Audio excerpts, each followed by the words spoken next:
చ మా నాన్న ఎప్పుడు చూసినా తిడతానే ఉంటాడు, నువ్వు దేనికి పనికిరావు దేనికి పనికిరావు అని అంటూ ఉంటాడు. ఎలాగైనా మా నాన్న కాడ మార్కులు కొట్టేయాలి.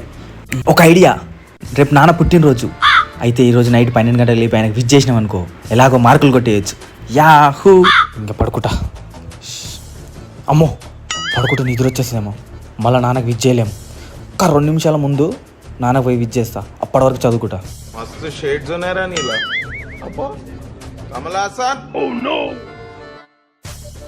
Oh no.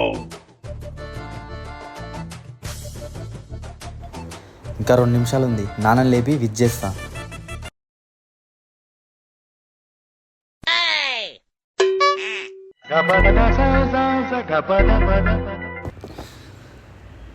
నాన్న హ్యాపీ బర్త్డే నాన్న. ఒకసారి ట్రా. ఏ నాన్న సర్ప్రైజ్ అయ్యావా? అర్ధరాత్రి 12 దాకా పడుకోకుండా సర్ప్రైజ్ అని నన్ను అడుగుతావరా? హ్యాపీ బర్త్డే లేదు, బీపీ బర్త్డే లేదు, వెళ్ళి పడుగా. పని పట్టలేదు యాదవకి. ఎప్పుడు చూసినా నిజంగానే నాన్నకు